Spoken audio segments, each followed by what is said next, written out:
Hi, good afternoon, all. This is Sugandhi from Pioneer. So, I'd like to welcome you all on behalf of Pioneer Business Solution.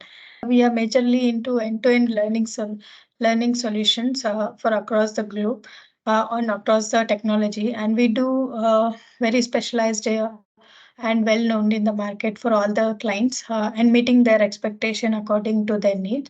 And we do provide the services on open house, private batches, and public batches. And we do conduct many of the complimentary and free workshops and webinars as well. And this is our offerings: campus to corporate competency development training and project consulting. And project consulting, and we do provide solutions for soft skill behavior development programs as well. So we have a few major topics like design thinking, storytelling, and this is our major clients and the very happy clients, I can say. And we will meet their expectation. That's why this is all about us. And Jitu is a MCT Microsoft certified trainer, and he's having holding experience of 10 years plus, and he's major expertise in Azure DevOps, Linux, PowerShell, Red Hat, and Python. And he delivered many more projects, and he handled many more consulting projects as well. Basically, when you talk about PowerShell, the first thing you have to know is it is a Windows application. It is a Windows application. Okay. As I proceed further in the webinar, I will change certain definitions because right now, if I'm telling, okay, it is for Windows right now, after some time, I will say it is for Linux and Mac also, because yes, it is now available for Windows and non-Windows platform as well. That is the reason. So do not get confused with that. Initially, PowerShell was only released for Microsoft operating systems only.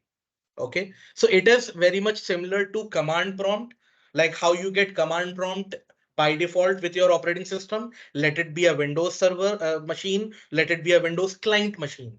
You will get command prompt by default with both the operating systems.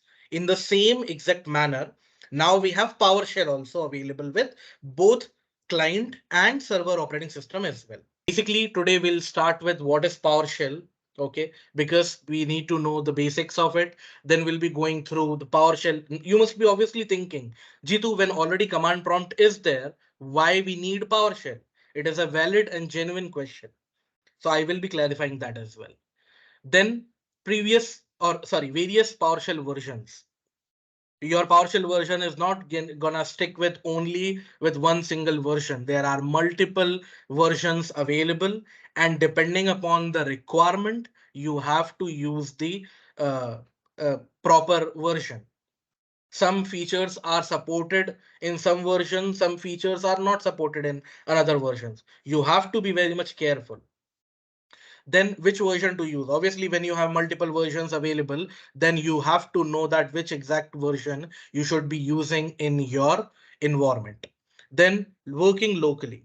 So basically, when you know that, okay, this is the version I am using, so you should be knowing that how exactly you can use them locally on your machine. Let it be your company's laptop, let it be your home desktop, whatsoever it is. You should be able to use that for your day-to-day activities.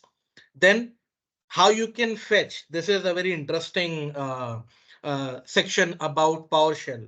PowerShell does not only work with basic commands, but also it will help you out in fetching the report. It can generate the report for your machine and for the remote machines also. Like assume that your production environment contains maybe 500 machines, 500 Windows machine, or 1000 Windows machine, or 2000 or 10,000 Windows machines. Currently, I'm gonna stick with only Windows. Later, I will change my speech to Windows and cross platforms as well. So as of now, assume that you have 10,000 Windows machines available, and your manager asks that, okay, can you fetch the hardware, like what exactly hardware you are using from each and every machine. Nowadays, VMware does that particular job for us. Maybe you want to check a particular file is available in a location or not. or maybe you have to create a particular file in a specific location or not. Then you need to verify that whether particular file is there or not. So if it is one or two machines, okay, obviously it is very easy. If it is 10,000 machine, imagine if you have to take the RDP, remote desktop protocol, log into each and every machine, and then verify whether the particular file is there or not. So it is quite difficult for uh, number of machines. So how PowerShell basically will help you out, we will be looking into that as well. Obviously, I do not have 10,000 set of 10,000 machines, but I have created a small lab that contains a domain controller, a DC machine, and two member machines, member one and member two. So we'll be playing with those machines as well.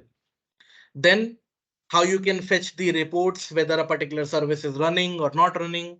Okay, so those kind of things you have to figure it out. Then how exactly you can use PowerShell. Then we will be working remotely. Maybe you have to install maybe some roles, some features on multiple machines. How exactly? Obviously, you're not gonna call that particular person, okay, I need your machine and I need to install that. Being an admin, you can't ask thousands of users to do that. PowerShell will do the particular job for you. PowerShell will basically allow you to uh, perform whatever creation or deletion or management, whatever you have to do, it can be done easily with the help of PowerShell. Then managing your environment with DSC. This is one of the most important factor. This is the most important factor in PowerShell. DSC basically stands for desired state configuration, which name says the desire, whatever is your desire for your environment. In terms of compliance policy, you want the firewall should be on, off. When you want to apply rules on multiple machines, how exactly it can be done, that is what we are gonna see over here. Where I can use PowerShell, obviously it is not gonna stick only with one single product. There are multiple things that can be done. So we'll be looking into that as well. And obviously it is the practicals. Fetching the hardware requirement, hardware and software information. Now PowerShell is very much capable of doing that. Okay, let me jump back to my PowerShell and then I'll show you what exactly I'm talking over here.